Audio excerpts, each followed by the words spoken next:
Tonight, respect is earned. Damning verdicts by Speaker of Parliament on the work of the appointment committee, which he says is not following set rules. Respect is earned.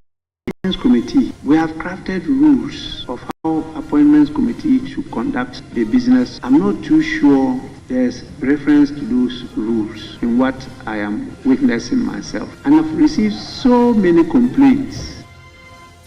We have details on the day the committee extracted an apology from activist Oliver Barker-Vormawor over bribery claims.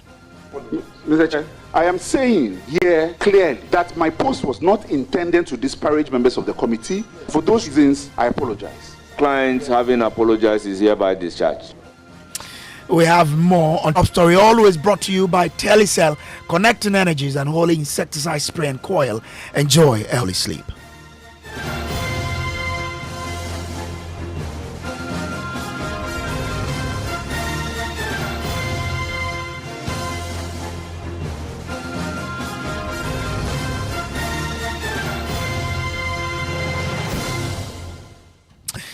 Speaker of Parliament Alban Bagbin has passed a damning verdict on the work of the appointment committee, which he says has not been following the time-tested rules set for its work.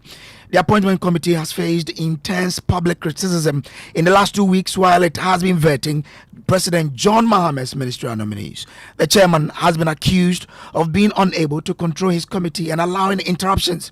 Only yesterday, the Greater Accra Regional Minister designate was not asked a single question when she appeared before the committee. We'll hear from Alban Bagbin shortly, who he says he has been receiving complaints about the work of the committee. But first, the appointment committee has extracted an apology from activist and lawyer Oliver Barker-Vormawor over his social media posts alleging bribery on the part of the committee and its members. Listen to Minority Leader Alexander Feomarking clash with lawyer for Oliver Barker-Vormawor, Nana Atudadze. The first one, yes, we made that post but it gave a certain reason and indicate that if that statement appears or seems to have, Council, with the greatest respect, as we sit here, very respected senior citizens of this country are engaging us. We were initially divided on this matter. Please help your client. It's not a matter of Leonard. We respect you. You know, it's because I'm sure he knows why he chose you.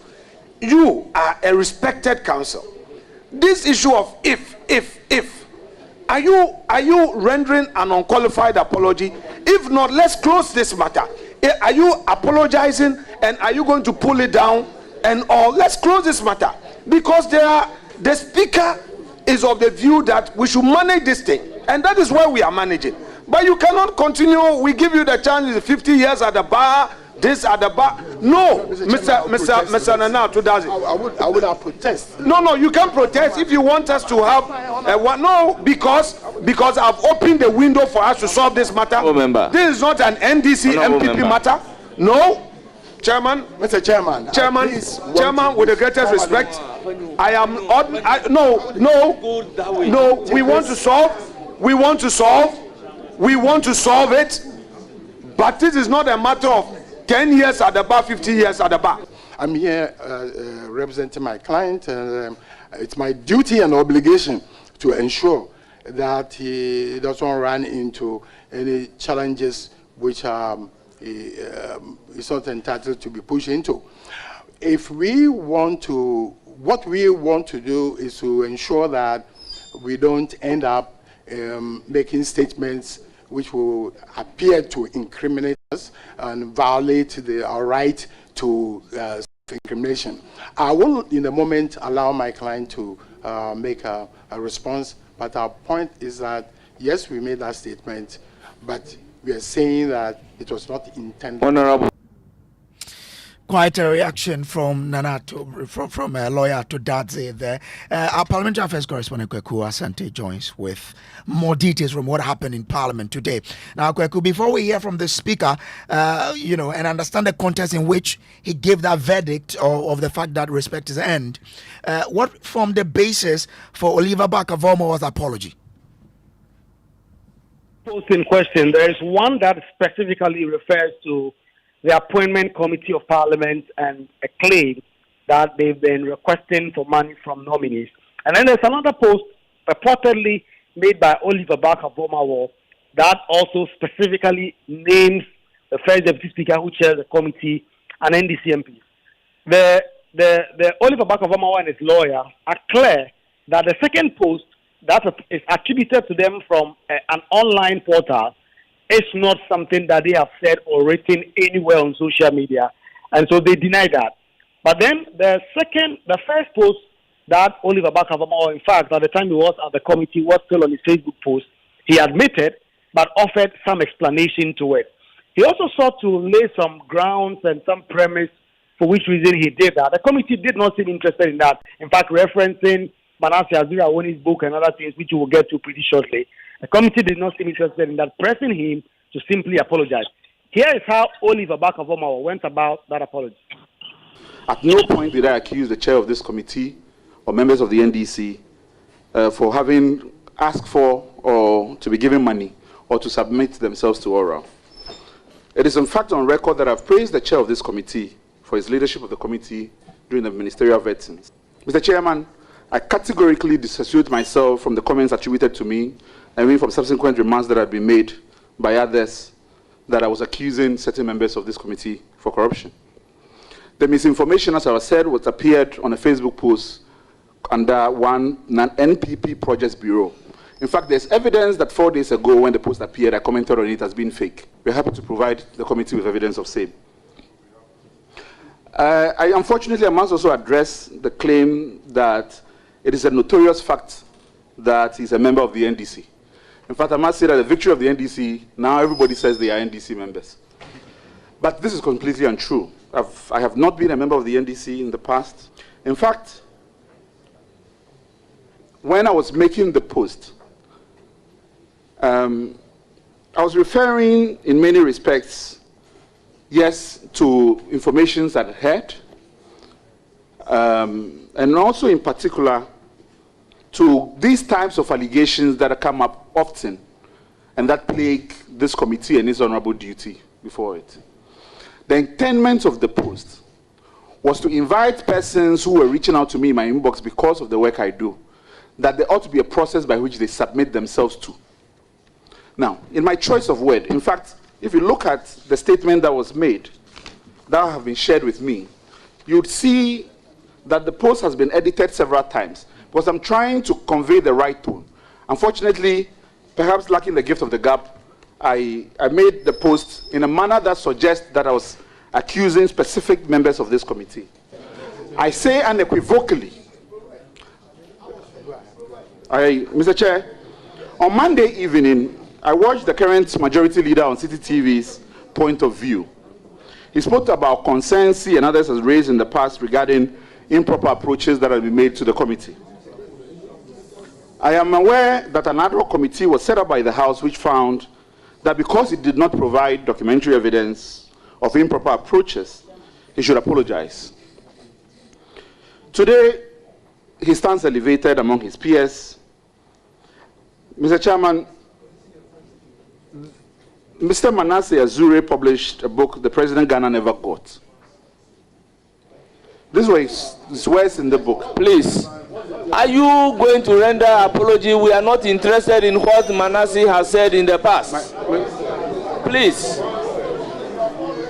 Please. Mr. Chairman, I crave your indulgence for context and clarity. Oliver Barker-Vormawor, are you going to do justification or you want to render an apology and we close this meeting? Mr. Chair, I have no intention to lecture the committee. If the committee resolves that the context of the post is irrelevant to the commission, the question here, I'm happy to proceed as the committee has directed. Now, proceed as the committee has directed. Mr. Chair, I am saying here clearly that my post was not intended to disparage members of the committee. For those reasons, I apologize. Well, Kweku, some members, particularly on the MPP side, really wanted to take this matter a bit further. But ultimately, there was a decision. What was it? Okay, so would get Kweku back to really understand what decision that the committee raised was, and to also understand, all of the issues that took place at the committee, because we spoke to a committee member, especially on the bribery allegations. We also bring in a former member of parliament to understand, that when some members of parliament themselves have made allegations of such nature in the past, what can parliament do to purge itself of these kind of labeling that it's a house, some have even called in the past a den of corruption? How can parliament work to absorb itself of some of these things? We'll find all of that here on the show. But also remember that the speaker, Bagbin himself, is casting a damning verdict on the committee itself of not following the laid down rules. Kweku, let's look at the response that was reached at this particular committee when Oliver Barker-Vormawor apologized. So, in fact, right from the onset, the New Patriotic Party members from the committee said that this matter is taken forward and that they really view this through the lens of contempt, and that they believe that Oliver Barker-Vormawor sought to denigrate the committee and its members in the line of their duty. But having extracted this apology from him, the committee then decided that he will be discharged. You will hear in this Alexander Afenyomarkin, the minority leader and the chairman, ultimately discharging Oliver Barker-Vormawor following his apology. It will help all of us, including you. So please proceed as you have said to do the needful. That's all about it. Thank you, Chairman. You may proceed. Thank you very much. Learned Counsel, your client, having apologized, is hereby discharged. Very grateful for the patience and tolerance. Thank you very much for attending upon the committee and clarifying issue. Yeah. My hope and the prayer is that the media would equally handle this, to use the word, with equal prominence as how the allegation was handled. Thank you all. Well, Kweku, you have been pressing a member of the committee on this bribery allegation, especially in Manasseh's book. What was his response? Well, yes, you had the Oliver Barker-Vormawor attempt to quote part of the book. And in fact, in Manasseh Azuri-Awoni's book, the claim that is made in the book, which has since not been retracted, in fact, the members of parliament he mentioned have not come to deny that they did tell him that.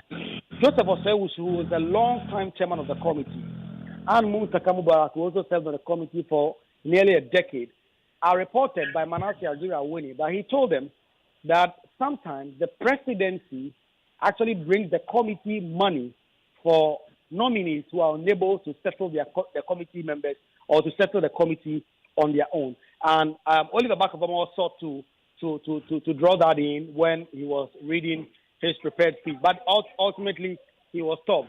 But Patrick Boama, MP for Kaikui Central, as part of the committee, says, well, he cannot hold for those two MPs.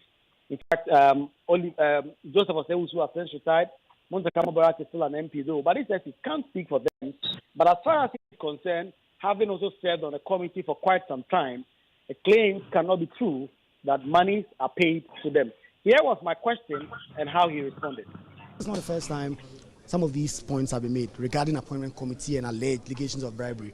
In fact, the current majority leader has said something of that sort in the past.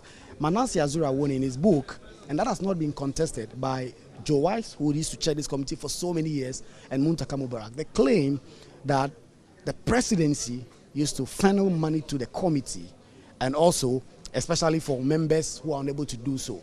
This is something that a chairman of the committee told the journalist, who was published in his book. It has not been recanted. The book is still in circulation. So it's a perverse claim and allegation that is out there. None of them has ever been made against you, ultimately, obviously, because everyone sees the kind of work you do here on the committee. But that claim is out there, and Parliament itself hasn't dealt with it. Unfortunately, I don't speak for Honorable Joe Weiss. Unfortunately, I don't speak for Honorable Muntaka. But having served on this committee for some time now, nobody has approached me or offered me anything, because it's very unethical, especially one when the person is a member of parliament, and by virtue of the provisions of the Constitution, he's qualified. That is why people were raising issues about the Greater Accra Regional Minister yesterday. Number two, even if the person is not a member of parliament, on what grounds are you going to demand something from that person to vet him? How will the person see you out there, speaking well, talking about the goods of the country, representing the country abroad? They say, oh, this person, during my vetting, I went to give him or her money. Come on. Your image will be in tatters, and it's not very good for our country. Well, Kweku, let's then take our listeners into the chamber. When the speaker presided, he made a certain session about the appointment committee. In what context was he speaking? You will recall that Frank Anodompre, the minority chief whip, yesterday reported the acting Petroleum Commission CEO, MFA Hardcastle, to the speaker for allegedly disparaging him and insulting him in parliament while Omane Buama was about to be vetted. It was also just around this matter of Oliver Bakavamawa and all that. That is what actually delayed proceedings yesterday for that long. And so when that complaint was made on the floor and the speaker actually committed to investigate it and probe the claim, the speaker then zoomed into the appointment committee and how it's done its work. He said he's been receiving complaints from all over the world about how the committee is conducting its work. He also went on to say that there are rules in which the appointment committee is expected to operate, and that as far as he is concerned and he's been witnessing what is going on, he does not believe that the committee has been playing within those rules. But even members themselves don't take them serious. I think we need to. But before we ask for our pound of flesh, respect is earned. Please, Appointments Committee, we have crafted rules of how Appointments Committee should conduct the business of public hearing. That is the term used, public hearing of nominees of the president. I'm not too sure there's reference to those rules in what I am witnessing myself. And I've received so many complaints from observers in Ghana and outside Ghana.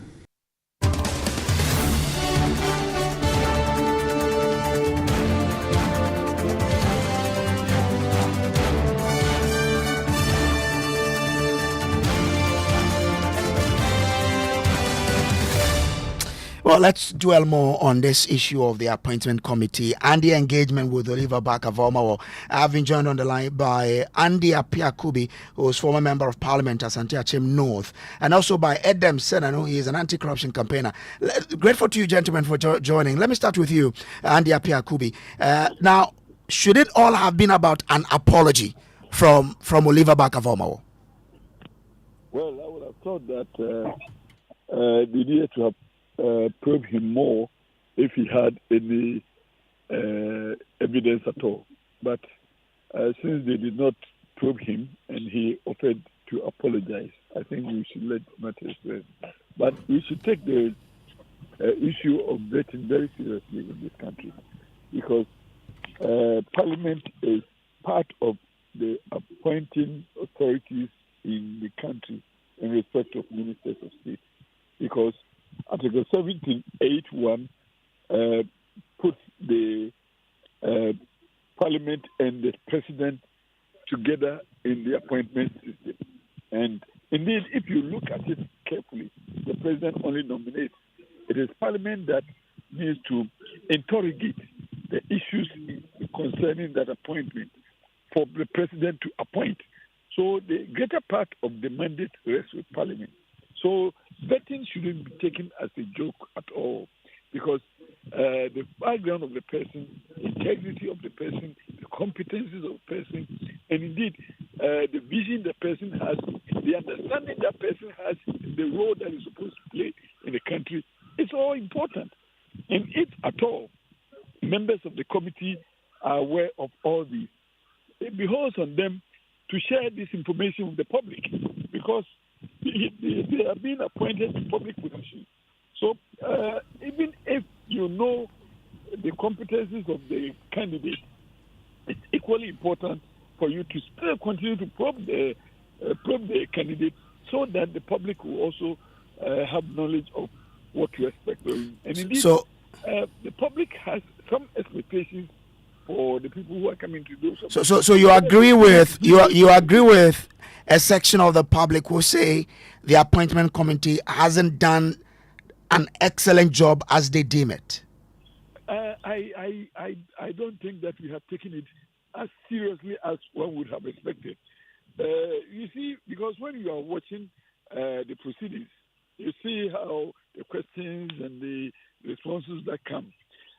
We are not as diligent as one would have expected, probing the candidate for answers and indeed demonstrating the understanding of the expectations of the office, and also bringing out issues about how competent that person is. It's important.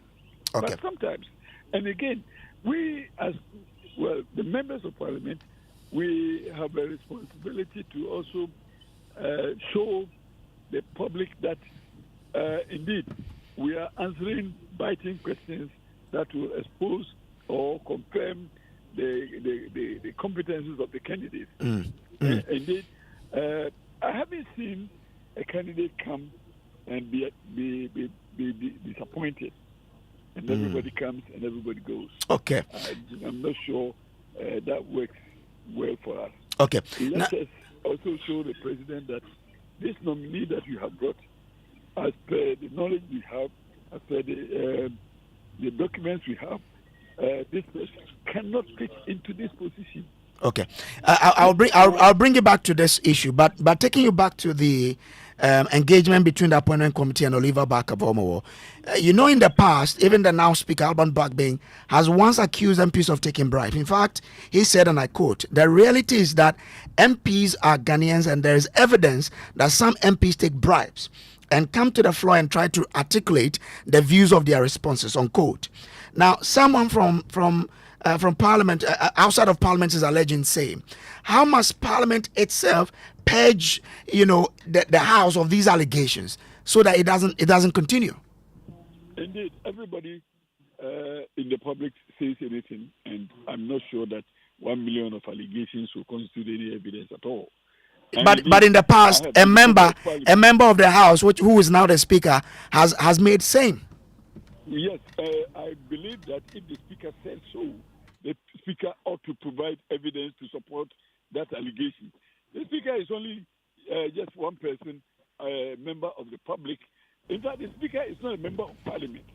So if the Speaker says yes, I would have thought that the members of Parliament or even the Committee of Parliament would have asked the Speaker to provide evidence, because it is very common for anybody at all to make allegations, very wide allegations against the public figures.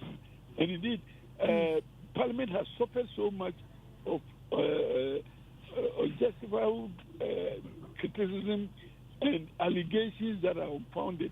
Okay. So if it is coming from the Speaker, I would have thought that Parliament would have constituted a committee to allow the Speaker to provide evidence. But when he said it, to be fair, when he said he was a member, not a Speaker.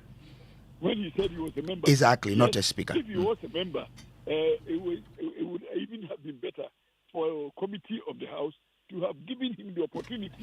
I'm grateful. To provide the evidence. I'm grateful. Do stay with me. Let me bring in Adam Senan, who is an anti-corruption campaigner. Adam, looking at these regular accusations of corruption against Parliament and MPs, we have the example of Boakye Jako's allegation, which we never conclusively dealt with it.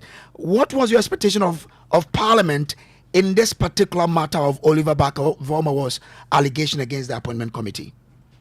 You see, Oliver on the Barker-Vormawor, surface of it, I did not hear when you have a background like lawyer. Okay, lawyer and the appeal could be kindly hold on for me. Let me hear from Edem Senanu as well. I'll come back to you, sir. Yeah, Edem, let me hear you. Yeah, when you have a citizen with the background of Oliver Bakavomo, you take such allegations seriously, and so my expectation, and I think in a sense they met that by inviting him, because certainly if I was part of that committee, I would have been extremely outraged if I know no such thing is happening, was that he would be invited to provide the evidence and that they would dig into the evidence so that whoever is involved, assuming there were such persons, these persons would be sanctioned accordingly. And so I'm delighted that they invited him. I kind of suspected that we could end up having an apology. So yes, it was not what all of us thought, but yes, I wasn't too surprised. There's a sense in which in my head, all such matters consistently should adopt the same approach, so that if there's evidence, there should be thorough investigation till we get to the point where we can be clear that there is no such transaction taking place. But when we didn't see the example in this case, where we were expecting that they would have exacted the evidence from Oliver, but it didn't happen, doesn't it give room for other people to then go on the same tangent and come to the committee and say, I apologize? No, unfortunately, it appears that in this instance, there is no such evidence. Perhaps there are previous instances where there was evidence, but clearly, in this instance, you need to take it because he was speaking under oath, that he doesn't have such evidence at the moment. He attempted trying to explain that he was talking about a general thing, but obviously the committee wasn't about to listen to anything general. So I don't think in this instance anybody should begin to suggest or to impute that the committee failed to track down the evidence. I don't think that that's the kind of conclusion you want to draw from this morning's engagement. I think that he spoke and he indicated, look, I don't have any such facts. I was referring in general, and I apologize and withdraw it. And I think that's where this particular matter ends. It does not mean that previous instances did not have legitimacy. Indeed, especially where it was members of parliament themselves in these instances raising these matters. Obviously, those have credible evidence that if we had so desired, we should have pursued unto the logical conclusion. Okay. Grateful to you, Edem Senanu. Let me bring in Samuel Obin, who is Executive Director for Parliamentary Network Africa. We're looking at the verdict being passed on the appointment committee today that they are not following the set rules. You followed it. How fair is this verdict by the Speaker on the appointment committee? Well, Kojo, this is a rude awakening, on the appointment committee. That the Right Honorable Speaker, who is essentially the head of the House, makes such a damning verdict on them and the processes and procedures that they are using for their work. Yes, the Speaker is right about the fact that the ways in which the appointment committee must work are very well enshrined in the rules of Parliament. The Speaker was also right in reminding the appointment committee that because their work is public, Ghanaians are watching, and the kinds of conclusions that Ghanaians will come to on whether the appointment committee is doing its work right or otherwise are conclusions that would have to be earned through the actions and inactions that the committee will be portraying. And I think these have been the kinds of conversations we've been having over the last couple of days since this committee started its work, to the effect that, sometimes when you watch, there is much to be desired. Sometimes they do some amazing work. Sometimes there are so many, unnecessary theatrics going on. Sometimes, just like the case of the vetting yesterday of the Greater Accra Regional Minister nominee, how it goes. All of these things, when people are watching from the outside and we observe these things and they are not explained away properly, it helps, it makes us form a certain impression. Samuel Bing, I'm grateful to you for joining. He is Executive Director of the Parliamentary Network Africa. This has been Top Story, brought to you always by Telecel Connecting Energies, Holy Insecticide Spray and Coil. Enjoy a holy sleep. My name is Samuel Kojo. Up next is Newsnight.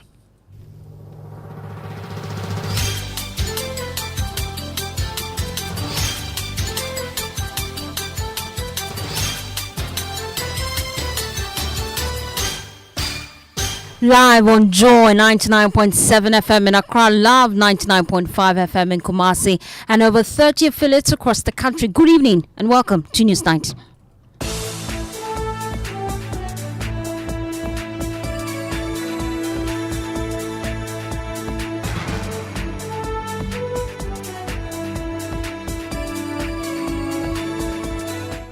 Tonight, majority in Parliament mounts stiff defense for Appointments Committee in the wake of allegations ministerial nominees are paying bribes for approval, insisting such actions must be unnecessary given their overwhelming majority to approve all nominees. NDC is in power. We have 184 members. We can approve anybody.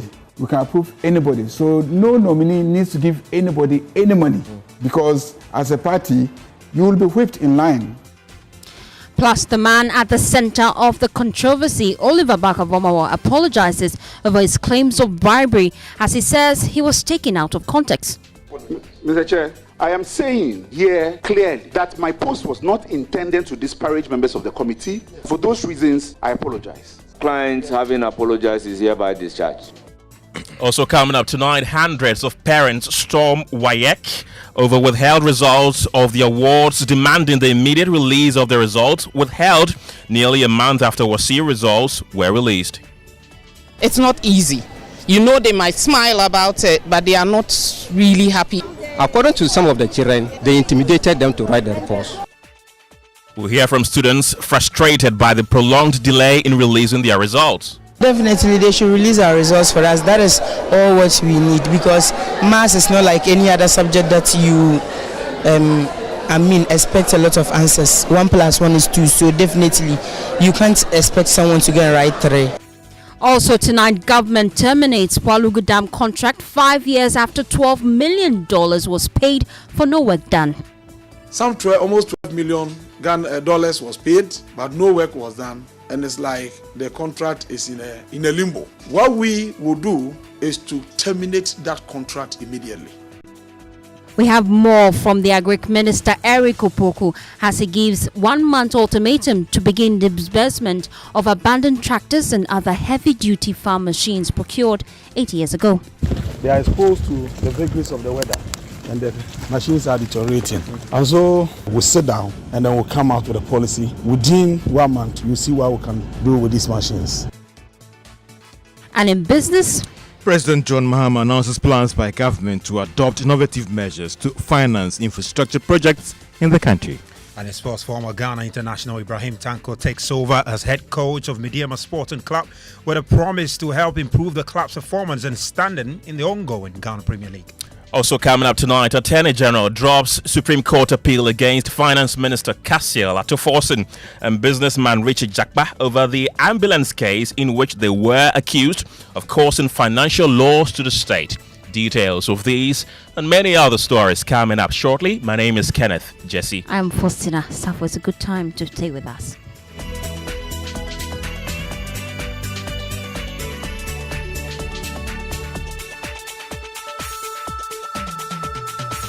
Reasons why we connect each child. It not be say we won't make one our loved ones happy. Daddy, thanks for the tea cash, okay? I love you. That be my daughter, Angela. Meba Kojo, I sure why. Tea cash naba. I know Papa Yina was sick. Say I go take care of my parents. It be my duty. Say make I pay my bills. I dey use Telecel cash. The suppliers for my shop there. Hello boss, I get a Telecel cash alert too. They deliver the things right here. And they make them happy because I fit pay them directly to my merchant number for any network talk. Then sort my people out with Telecel cash for free. If one a family parties, then business partners they happy. It be they make one a connection strong. Carry Telecel cash, send money, give your people for them a Telecel cash wallet store. Any day, anytime. It be free. Make you save money. Tap cool. Then make your menace smile. Anytime you go carry Telecel cash, send them money. Telecel, connecting energies. Thanks for staying with us. Now we start from Parliament, where the Majority Leader, Mahama Ayariga, says his party, the National Democratic Congress, has an overwhelming majority number of seats in Parliament, such that it will be absurd for any presidential nominee to bribe MPs to approve them.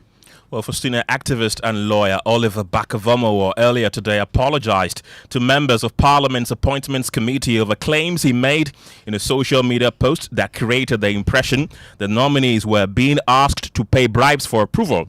However, in response to his summons, Bakavomowo says he was taken out of context. A Parliamentary Affairs correspondent, Kweku Asante, has more. At no point did I accuse the chair of this committee or members of the NDC for having asked for or to be given money or to submit themselves to oral. It is in fact on record that I've praised the chair of this committee for his leadership of the committee during the ministerial vetting. Mr. Chairman, I categorically disassociate myself from the comments attributed to me and even from subsequent remarks that have been made by others that I was accusing certain members of this committee for corruption. The misinformation, as I was said, was appeared on a Facebook post under one NPP Projects Bureau. In fact, there's evidence that 4 days ago when the post appeared, I commented on it as being fake. We're happy to provide the committee with evidence of same. Are you going to do justification or you want to render an apology and we close this meeting? Mr.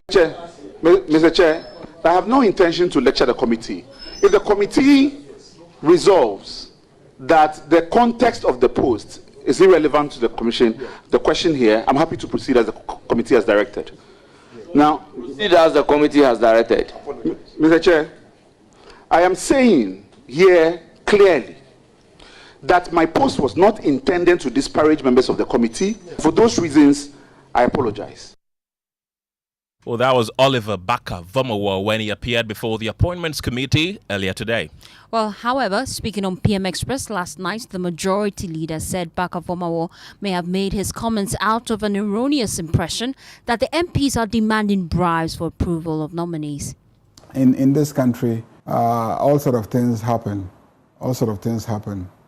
I actually met somebody who operates in a sector, and the person said, "Oh, our minister is our sector minister is being considered this week, so we want to go and help him." And I said, "Has your sector minister asked you to come and help him?" "So no, we just want to come together and help him." I said, "Real story." Yeah, real story. I said, "No, none of them has a problem. All of them, so far as we are concerned, if the president has nominated them, unless somebody really has a petition that is against your sector minister nominee, he should be fine." I'm telling you, I told the person, I don't think there's a need for you and people in your sector to go mobilizing money that you are going to help your minister, because we won't even accept it. So that is out there. You get the situation. Right. A certain perception that, and so maybe somebody private sector. Yeah, somebody spoke and he heard or something. The reason is that what is the motivation? NDC is in power. We have 184 members, and then we have 4 other, independent members. 2 are actually NDC members. The other are not original NDC members, but have agreed to do business with the NDC. We can approve anybody. So no nominee needs to give anybody any money, because as a party, you will be whipped in line to vote according to the party's interest. Let's still stay on this story, because the Africa Center for Parliamentary Affairs had earlier claimed that the majority side of the House appears weak. Well, the assessment is emanating from the continuous confrontations both at plenary and at the Appointments Committee level, where the First Deputy Speaker and the Chair of the committee, Bernard Ahiafo, has come under intense criticism.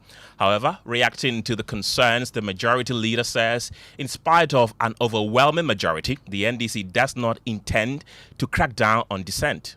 Well, he's new to the job, and so I want to say, give people time to build themselves and their competencies in the roles that they find themselves. And so that's how I will evaluate the situation. But then the real thing is that you also don't want to be seen not to be creating space for a detailed evaluation assessment of the competencies of nominees. You don't want to be seen to be railroading things and to be intolerant of opposition and minority. You don't want to be seen to be intolerant of dissent. We believe that our opponents fell out with Ghanaians because of some of those tendencies. And because of the numbers that we have, it is very tempting and easy to use those numbers and to have things your way, have things expedited. But you could end up also being accused of not really exercising the scrutiny that is expected of a parliament over the executive. Well, Kenneth, let's stay in Parliament where the minority is pushing for strong sanctions, including possible fines or imprisonment against the acting CEO of the Petroleum Commission, Victoria Emefa Hardcastle. Now, they insist that her description of the minority chief whip, Frank Anodombre, as silly is an insult on parliamentary authority. The two were engaged in a heated verbal exchange in Parliament on Tuesday morning at the Appointments Committee sitting. Listen. Not this silly can come and bully me. You heard the word used. What called me silly? She called me silly. Are you a silly child? No. We will deal with this matter. You called me silly. I don't have time for this. Did I mention your name? Why are you taking a hat on your head? Did I mention your name? You know you were fighting on TV about this, your seat. You are coming to flex over here. Please. Did I mention your name? You cannot call me silly. Did I mention your name? Did I mention your name? You can carry a cross you want to carry. So that was the confrontation between the two on Tuesday. Meanwhile, Frank Anodombre on Tuesday made a formal complaint before the Speaker of Parliament. He claimed he was insulted and abused by the Petroleum Commission boss and pressed the Speaker to refer her to the Privileges Committee. So with the greatest of respect, I felt very abused. And there I felt, how can a man be killed in his own backyard? Even if there should be any crucifixion, the crucifixion should not be done in my own house. So reasonably, I reached out to the chair of the committee and reported same matter. Members who were present, who heard it, who witnessed it, all came to corroborate my story. I think, sweetheart, I want to put this on record, that even though she passed by to render a certain lame apology, it is totally unacceptable.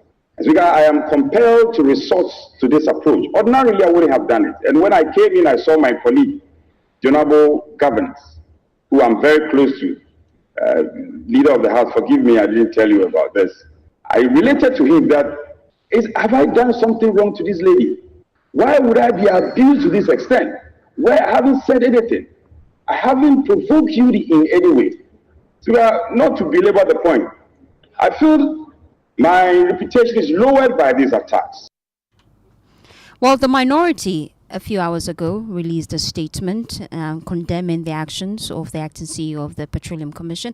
My colleague Michael Ashali joins me in the studio with details of that statement. Now, Michael, they're pushing for some sanctions against the subject. Tell me more. Well, in a two-page statement from the minority side, it reads that her behavior on Tuesday represents one of the most flagrant attacks on parliamentary dignity in recent memory and demands an appropriately stern response from the House. Now, it continues, says that such conduct strikes at the very foundation of our democracy and must be met with the full force of parliamentary sanctions. The minority say they expect that the appropriate sanctions under the standing orders, including fines, imprisonment, restriction from parliamentary presence, and mandatory public apology will be applied with appropriate severity to reflect the gravity of this offense. So this is a portion of the statement from the minority. Thank you, Michael Ashali. It's a good time to go to Parliament now. Indeed. Let's bring in our resident correspondent from Parliament, Kweku Asante, who's joining us via the telephone lines. Kweku, the regular procedure will be to refer this to the Privileges Committee, which Roxanne Nelson Dafiamakbo raised today, but that hasn't been constituted. How is Parliament handling this? Well, ordinarily, if Parliament were minded, they could refer the matter to the Privileges Committee, and then when it is formed, it will take it up. But obviously, some persons will think that may delay proceedings. So Bagman, the Speaker of Parliament, has promised to look into this matter. He has said he will invite Emir Fahad Castle and then another umbrella. He will speak to both of them and report to Parliament on Friday. Listen to him. Right, Kweku, we'll play that sound later, but I want to find out from you. So what happens then after the Speaker's ruling?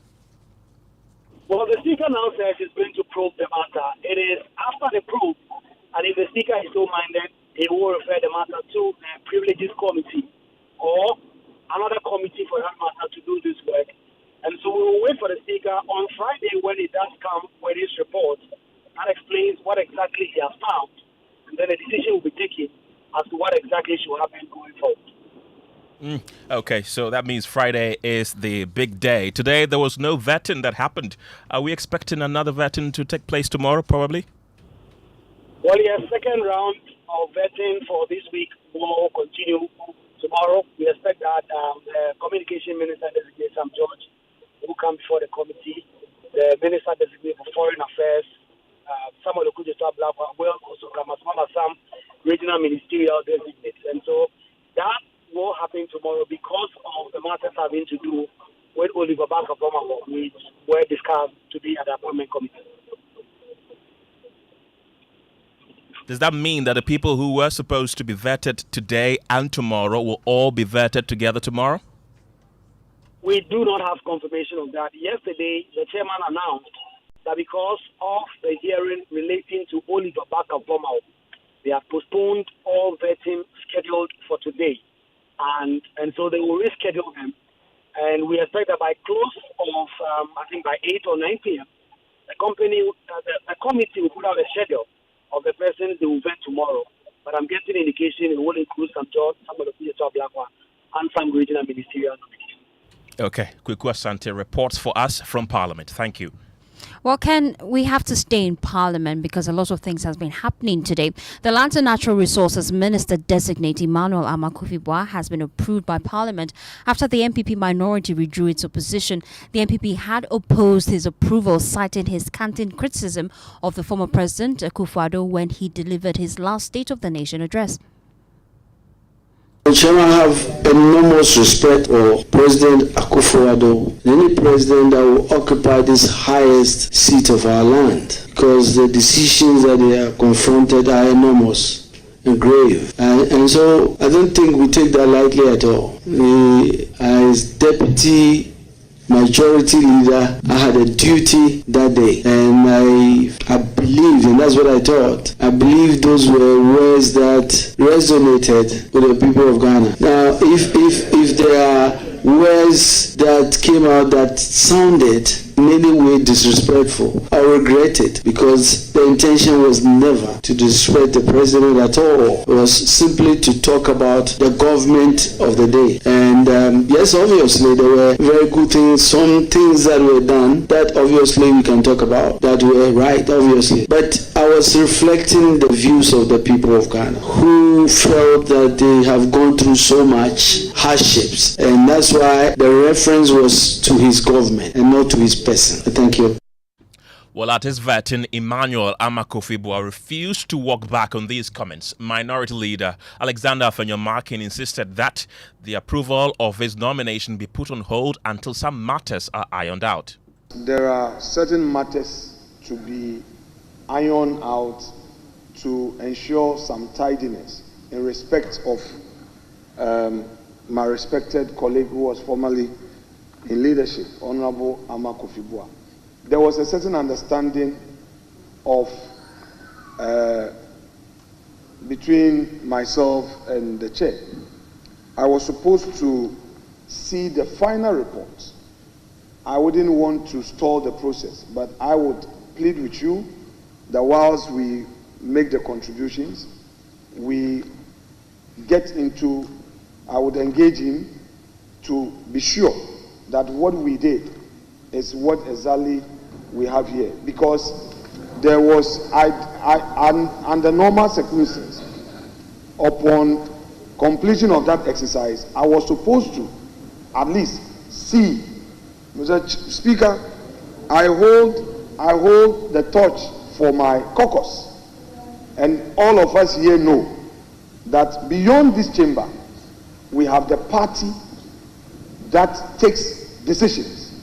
I do not want to be seen as having disobeyed party orders.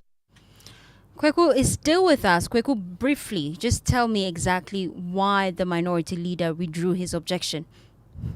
Truly, according to them, that Imam Olama Kofibua is willing and ready to retract and apologize. Whilst Afenyo Martin has said this, he did go to the chairman. Whilst on the floor, they spoke. Mahama Yariga also went there. They spoke, showed them something on the phone. It is not clear exactly at what forum Imam Olama Kofibua has agreed to retract and apologize on. But that is the indication that Afenyo Martin gave by withdrawing that objection they had, which paved way for Imam Olama Kofibua to be approved. truly, let me state for the record that the leader of the House, a gentleman as he is, and the chair of the committee, my respected tribesman and brother, the gentleman as he is, indeed, reading the report, the essence of the discussion is properly couched. I have therefore no hesitation at all in going by what has been said. Mr. Speaker, for the avoidance of doubt, Honorable Emmanuel Amakofibua made certain comments against His Excellency President Nana Addo Dankwa Akufo-Addo when we had the SONA. And the understanding was that indeed it was very, very much in a bad taste. We shouldn't be doing this to our president, and that there must be decorum and proper use of language, especially on ceremonial occasions. Away from Parliament, let's take you now to the Upper East region. Indeed, and the Minister for Food and Agriculture, Eric Opoku, has announced government's intention to terminate the contract awarded for construction of the Pualugu Multipurpose Dam. The minister gave the indication during an interview with journalists after a 3-day tour of various departments and agencies under the Agric Ministry. Now, government in 2019 initiated a $993 million contract to build Pualugu Dam in the Talensi district of the Upper East region. Well, the project was expected to feature a hydro-solar hybrid system with 60 megawatts of hydropower and 50 megawatts of solar power, but most importantly, absorb spilled water from Bagri to address the pre-annual flooding up north and boost irrigation. But 5 years on, the project is still yet to begin. Let's listen to the Agric Minister, Eric Opoku. The project was to solve 3 critical challenges. 1, to provide irrigation facilities for farming. 2, to provide power, hydropower, to augment whatever we have in place to generate power for Ghanaians. And then 3, to help address the challenges from the Bagri Dam spillage. The contract was awarded.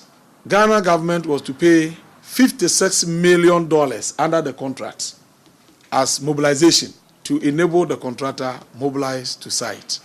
Almost $12 million was paid, but no work was done. And it's like the contract is in a limbo.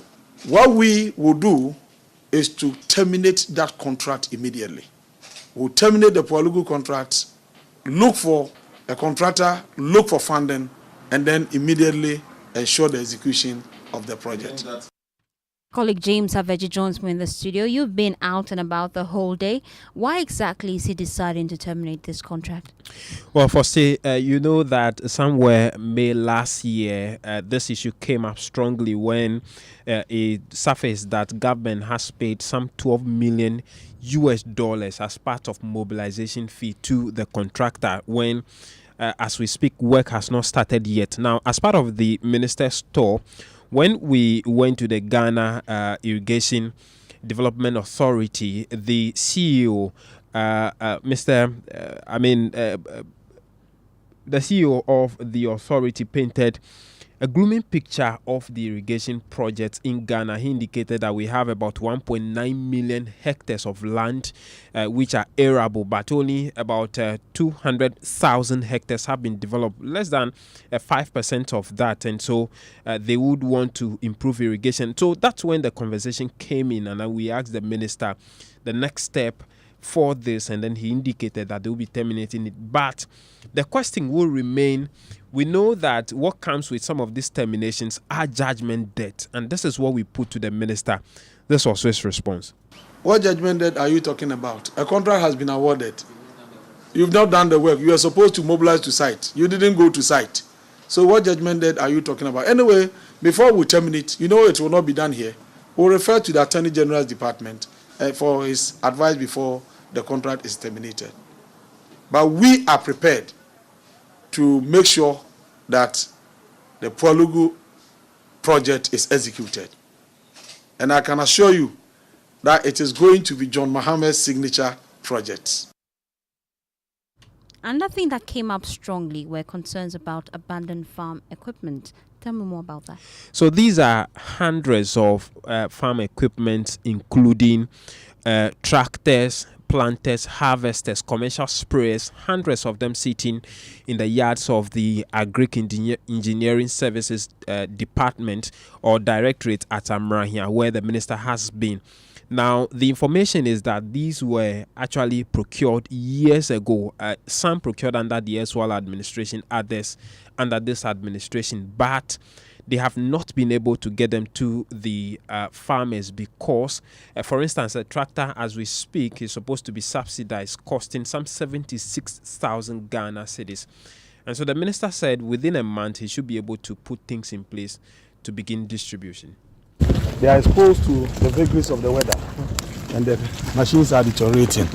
And so I have seen them. We'll go back to the office, sit with the team and take decision to make sure that we make them available to the farmers as soon as possible. I mean, the challenge you notice is about the exchange rate and the affordability of this to the farmers. What will change this time around, because the exchange rate is still climbing?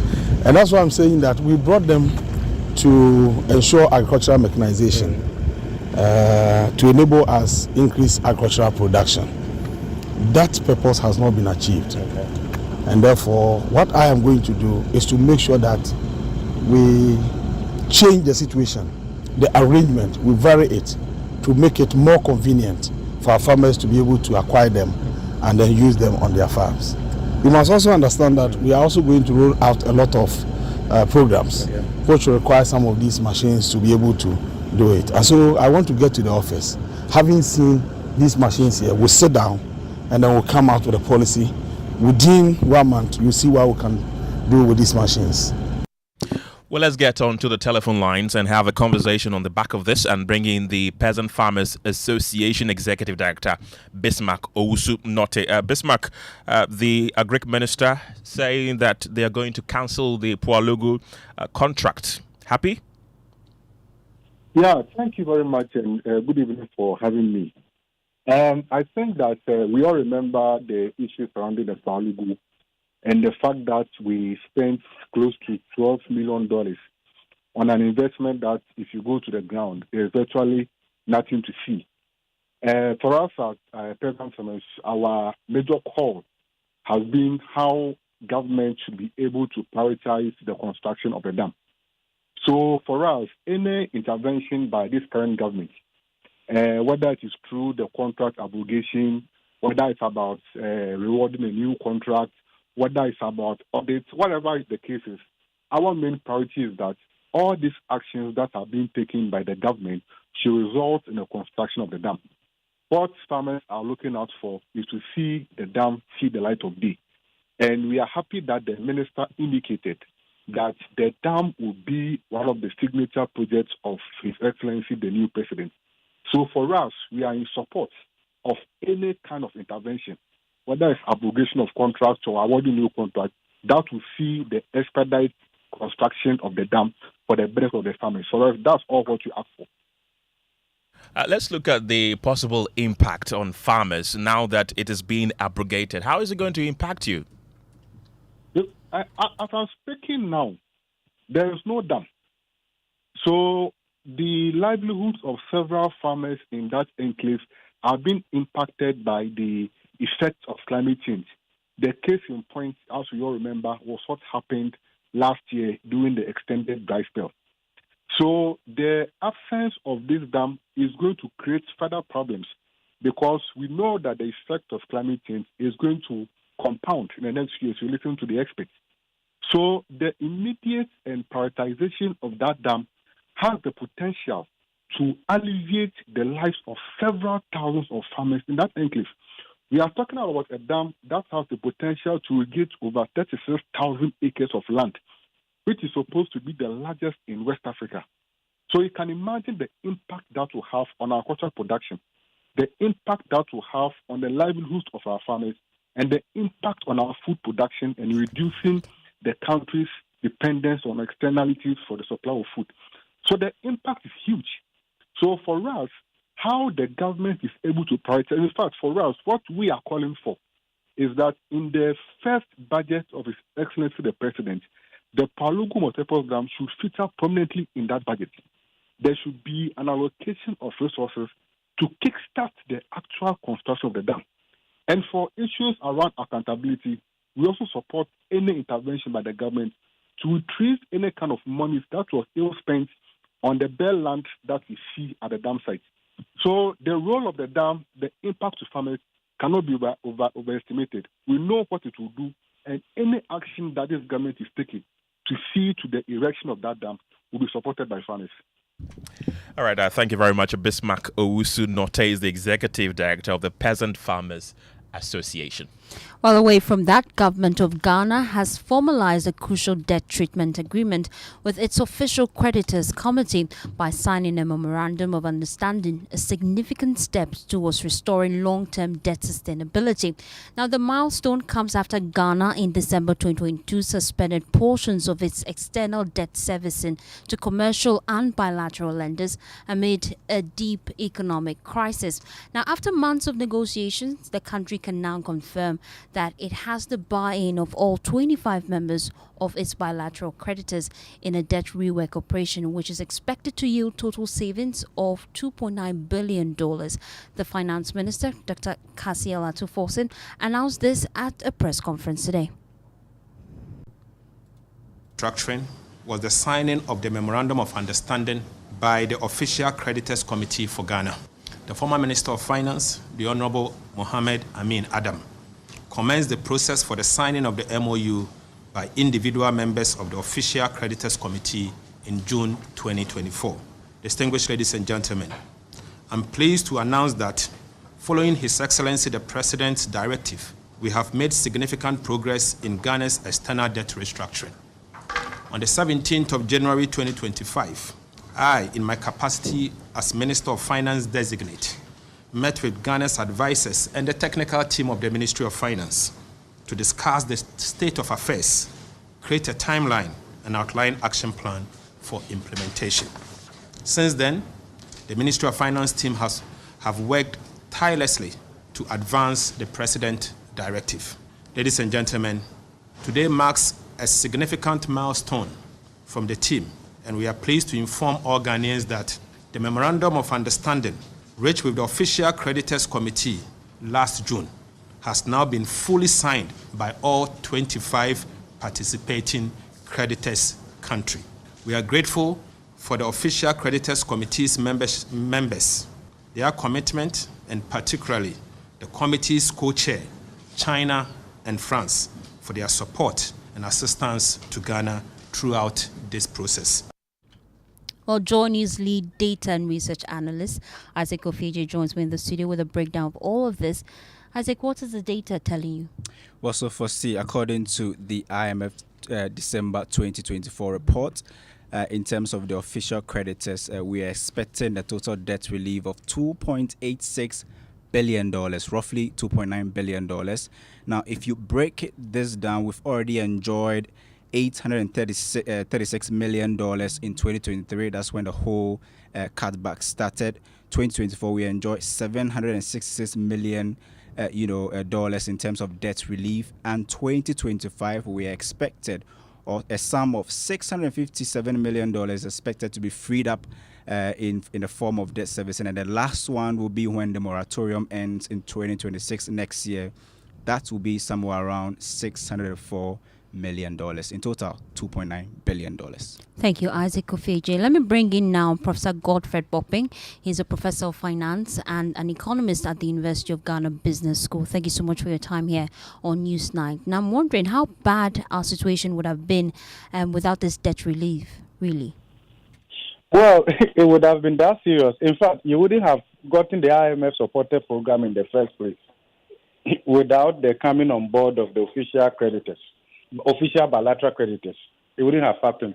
Remember that on December 12, 2022, Ghana reached staff-level agreement with the IMF on our IMF-supported program, but the program couldn't be approved. We had to wait for 5 months until 17th May 2023, after a staff-level agreement on December 12, 2022, before the IMF Executive Board approved our program. What kept it that long? It was simply because we were waiting for official financing assurance from our external bilateral creditors, and that was delivered in May, which then enabled the IMF Board to approve the program. But even though right after that, and also with the delay from Zambia and other countries, the IMF has revised its lending framework, which will now allow them to lend to countries that are particularly in default. Until then, we needed these steps. So debt restructuring was a prior action, and the IMF had made external bilateral debt restructuring a condition precedent to signing. So the process started all the way from 2022, when staff level agreement was reached, through 2023 and all of that. So I would say that what the current Minister of Finance reported was largely done by the previous administration. It was just a matter of time.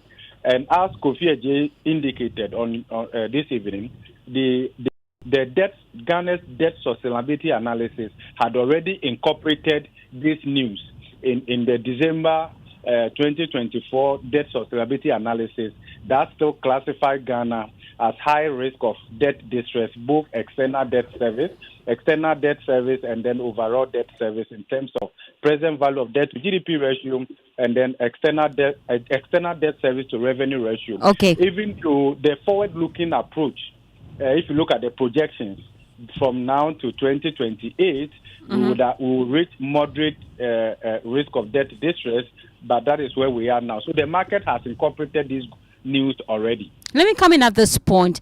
The debt servicing moratorium is only up to 2026. Now, I'm wondering, as a country, do you think we have what it takes to walk alone without another debt rework? No, that is a trap. In fact, we had said this before, that if you look at the debt restructuring parameters, it was also designed consciously to only enable the IMF supported program to have the much needed fiscal space to deliver on its objectives. What that means is that right after the exit of the IMF supported program, the fiscal vulnerabilities will begin to crystallize, and the country will have no choice than to resort to another IMF supported program. We had criticized this approach earlier, and again, not only the relief from the external debt restructuring, not only the external bilateral, if you check the external commercial in terms of euro bonds, and then also check the domestic debt restructuring, you realize that it was just designed to give maximum breathing space for the IMF supported program so that they can say that their program has delivered superior results, only for Ghana to return to crisis moment right after the program. So sustainability is a big issue. If you look at the domestic debt exchange, the bullet payments in 2027, 2028 runs into billions of cedis. Then again, if you look at the external debt restructuring, so what we have done actually is to sacrifice our medium to long-term survivability for short-term praise. And I think this government should not just be happy of the short-term stability that comes. We must look at the implications of this beyond 2026.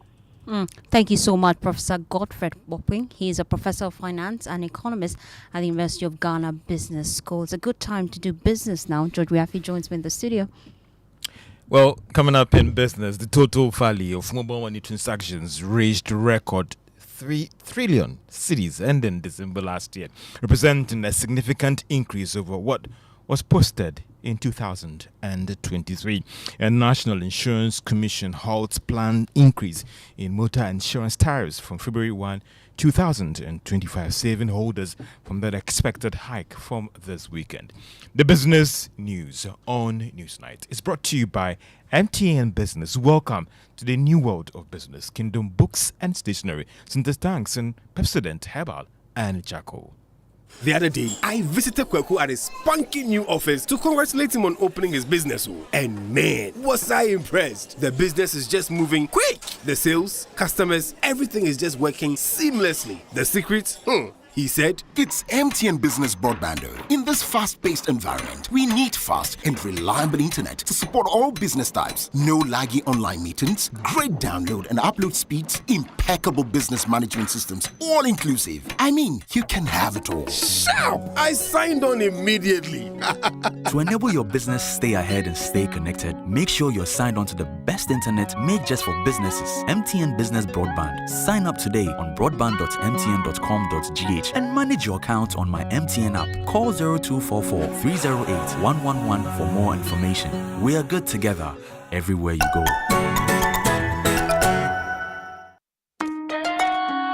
Son, we are so proud of you for setting up this hospital. I really love those hospital beds and waiting chairs. By the way, did you import them? No, Dad, I didn't. I actually got them from Kingdom Books and Stationery right here in Ghana. Wow. We also bought our office supplies, safes, executive desks and chairs from Kingdom, and they gave us expert advice on how to set up our office. Guys, that makes 3 of us. I also got our sofa and bedroom sets, plus our dining hall furniture for our new home from Kingdom. Wow, Mom, that makes 4 of us. I usually get my stationery items from Kingdom, and my also mentioned that our classroom furniture was provided by Kingdom. So there you have it. Whenever you're thinking about setting up an office or acquiring furniture for your home, etc., Kingdom Books and Stationery should be your first point of call. With over 40 years experience in the industry, we stock and supply a wide variety of globally sourced office and home furniture, stationery and equipment. Visit our head office, Osu Akwaje, or our office near the Osu Stadium. We're also in Tema Community 1, opposite Olam SHS, Kumasi KNUST campus, UCC Cape Coast, and now at the Marina Mall, Airport City. Or call us 0302-764101, 764209, or 762792. Visit our website, www.kingdomgh.com.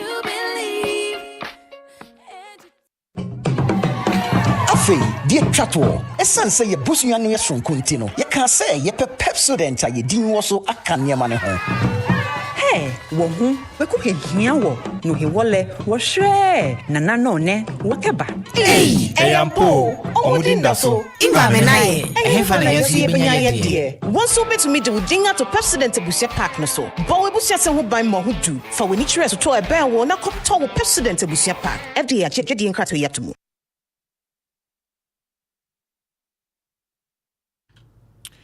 You welcome back to Business on Newsnight. Now, the total value of mobile money transactions witnessed some significant increase ending December 2024. Now, Bank of Ghana data showed that it reached 3 trillion cedis. There is more in this report.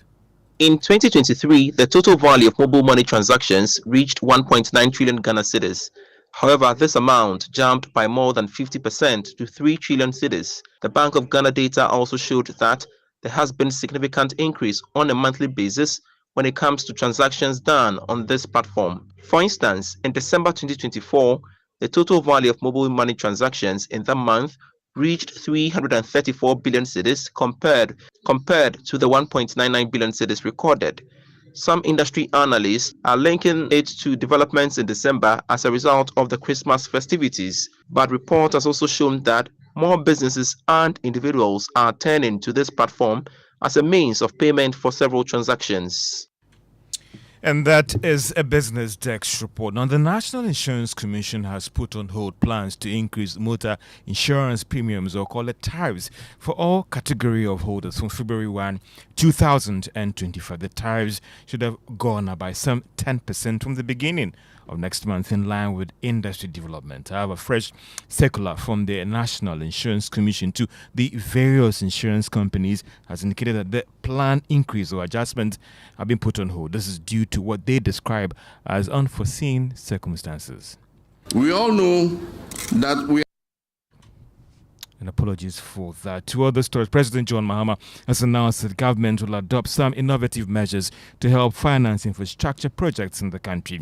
The president noted that the state of the economy has made it difficult to finance some of these very important projects, hence the need to go this way. The president disclosed this during his Volta Region Thank You Tour program.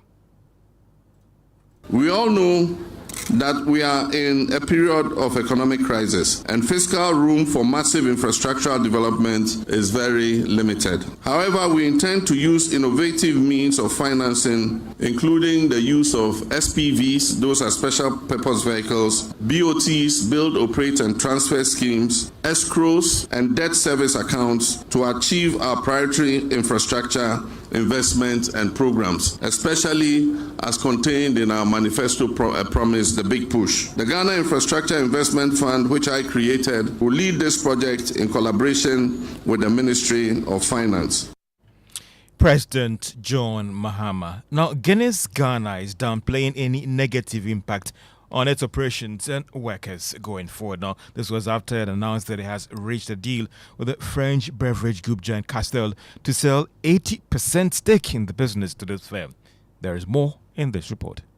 Guinness Ghana in a statement noted that despite the plan to sell 80% of the business, nothing much will change in terms of the structure of the brewery firm. It added that they don't envisage any changes to their operations as a business while downplaying any negative impact on workers of the company. The brewery giant also noted that under the agreement they've entered with the French beverage group Castle, that will allow the company to continue to brew, produce and distribute Guinness and other Diageo brands. It's also promised that Guinness Ghana will continue to list on the Ghana Stock Exchange despite the planned takeover.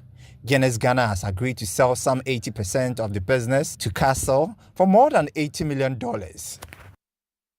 And that is a Business Desk report. Well, the share price of Guinness Ghana Brewers went up by 10 pesos at the end of trading on the Ghana Stock Exchange today. Now, it's not clear whether the planned takeover of the business by the French beverage giant contributed to this hike in its share price at the end of trading on the Ghana Stock Exchange. But before we go, President John Mahama has appointed a business development expert and health practitioner, Dr. Bennett Primpong, as the new chief executive of the Ghana Investment Promotion Center. She takes over from Yofi Grant, who has moved on from the center that has last. The Ghana Investment Promotion Center, in a statement issued today, announced that the new chief executive is a result-driven professional. And that's all for business on Newsnight. It's time to talk sports with Mushbao. All right, Josh, thank you very much. And let's turn attention to the Ghana Premier League, where Mediama, they have confirmed the appointment of former Black Stars player Ibrahim Tanko as the new head coach on a 2.5-year contract. The former Ghana international, who holds a UEFA License A certificate, takes over from Augustin Evans Adote, who reverts to his original role as technical director. Well, this was disclosed in a statement issued earlier today. Well, Ibrahim Tanko himself goes in there with vast experience, having their vast experience to the Ghana Premier League champions, having previously coached at Accra Lions and served as an assistant coach for Cameroon national team, as well as Ghana's Black Meteors and Black Galaxies. His coaching journey also includes stints in Japan's J-League and Germany's Bundesliga.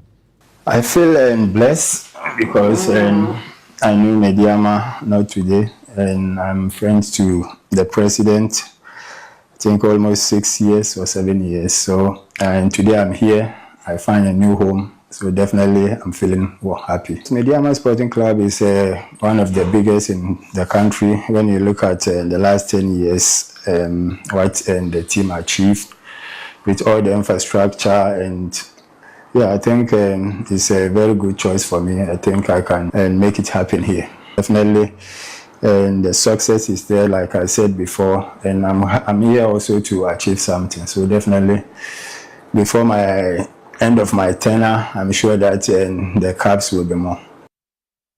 Well, that's Ibrahim Tanko there. His first game is going to be against Legon Cities in Takwa. Well, 2-over. Turn attention to the Champions League now, and the final round of games in the league phase of the new format of the Champions League will be happening today, and it's Manchester City who are currently in a very difficult position, lying 25th in the 36-team league, 2 points out of the position that qualify for the knockout phase. They have to beat Belgium's Club Brugge at Etihad tonight to avoid being eliminated at the group stage. And the head coach, Pep Guardiola, says they are ready to make it happen. We want to go through to have another chance to play another 2 games to qualify for next stages. So it's not a problem, it's an opportunity, a challenge, and we will face it. It's not personally for me, it's for the club, and of course it will be not good, but I'm not thinking about that right now. So I know for all the people concerned about what's going to happen in qualifying, I appreciate it, your concern, and all of you to don't qualify, but I'm thinking we're going to do it.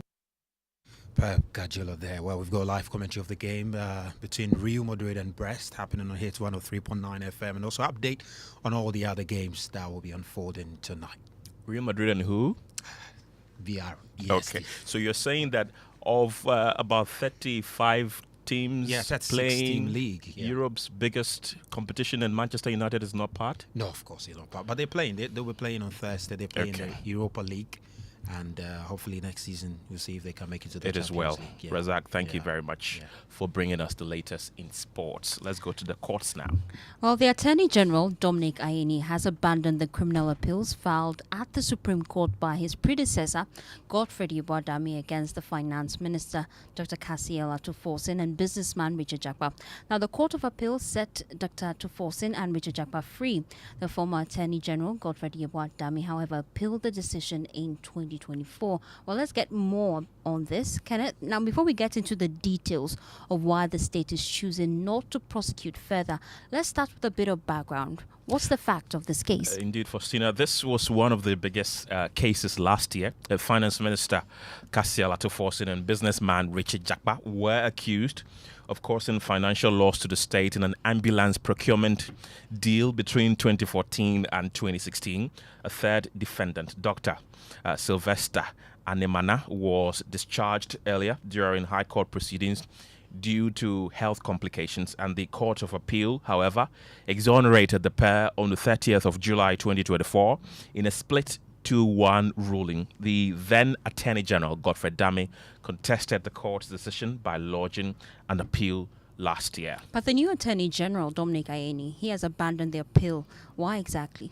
Well, he has done so because he says that he has formally abandoned the appeal as of the 24th day of January this year, filing a notice affirming the state decision not to prosecute further. And the notice says, and I quote, "Please take note that the Republic, having previously served notice of appeal to the appeal court against the judgment delivered by the Court of Appeal on the 30th day of July 2024, hereby gives you notice that the Republic does not intend further to prosecute the appeal, but that the Republic abandons all further proceedings with respect to this matter as from the date of this notice." Thank you, Kenneth. Let's head now to the Ashanti region, where hundreds of aggrieved parents and students besieged the office of the West African Examination Council in Kumasi, demanding the release of some results withheld over alleged malpractice in the 2024 West African Secondary School Certificate Examination. The affected students, mostly from Tier I Ahmadiyya Senior High School, had their mathematics results withheld by WAEC, sparking widespread frustration. The aggrieved students and their parents claimed the decision to withhold the results was unfair and unjust, insisting that their children had not engaged in any form of malpractice. My colleague Nana Boachi Yadum has been engaging them in this report. According to WAEC, an investigation had been conducted into the 2024 WASI examination, with preliminary findings identifying some form of examination malpractice, especially in the Ashanti region, with some schools affected, including T.I. Ahmadiyya Senior High School. Over 1,600 students have been affected with their mathematics results withheld. The parents who are aggrieved with the awards came in saying that they disagree with WAEC on their stance. Some of them shared their frustration. It's emotionally and mentally, it's not easy. As I said, I have twins, a boy and a girl, and they both went to Amas. It's not easy to see your friends, maybe colleagues, the secondary school they went to, maybe not, but they went to a different JHS. oh, mommy, this person has got into Legon, this person is going to tech. You have to be dealing with their mental state and emotional state, it's not easy. You know, they might smile about it, but they are not really happy inside. So it's a difficult thing. We are not happy about that because it's not like examination. You communicate with the word first that is coming to write a report. Nothing in that message that they gave us. Only for them to come and they want them to write a report. The report writing too is not that a big deal. They separated the parents and the children. According to some of the children, they intimidated them to write the reports. So why should we intimidate somebody to write a report?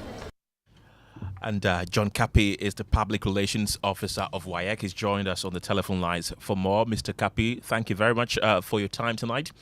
It's been almost a month after the WASSCE results were announced. You've heard the parents and also students. They believe you've held on to the results longer than expected. Is that really what's happening? Good evening and thanks for having me.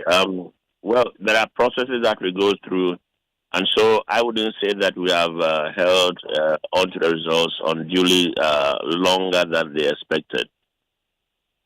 And the parents are also accusing WAEC of intimidating the awards who are expected to write a report. Can you confirm or otherwise? Well, the issue about this interaction with the candidates is simply to present to them whatever allegations have been made against them. And then they, on their part, are supposed to tell us their side of the story.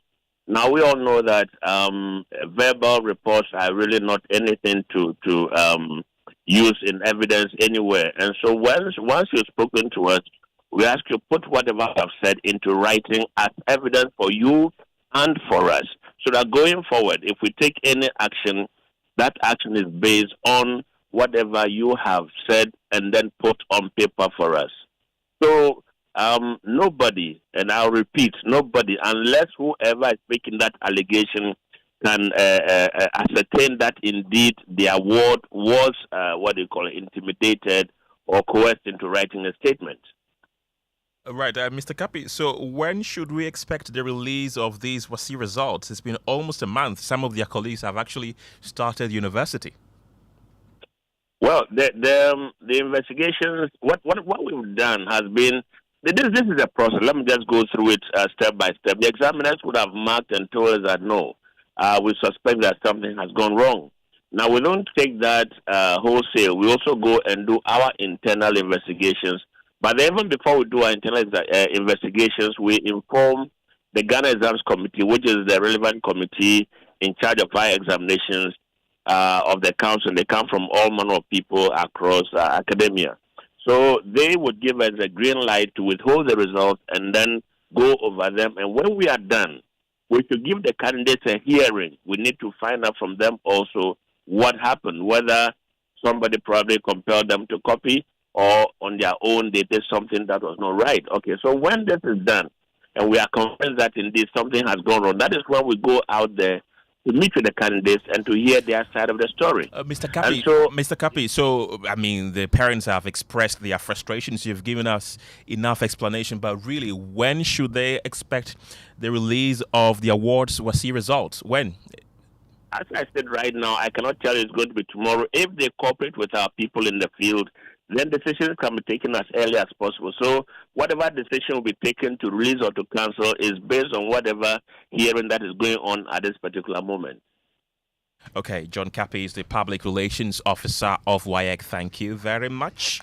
But before we step out of the studio, Strong and Sassy is coming up. What should we expect tonight? Kenneth, Gyasi, yes. So on Strong and Sassy tonight, we're talking about building a strong personal brand for yourself. I think the last time we were able to speak, I talked about the fact that we're trying to build a whole series basically in January. We talked about how to attain excellence and all of that. So we're getting into building a strong personal brand for yourself in order to, maneuver your way around the very competitive world that we find ourselves in. So yeah, we've got our guests who are already in.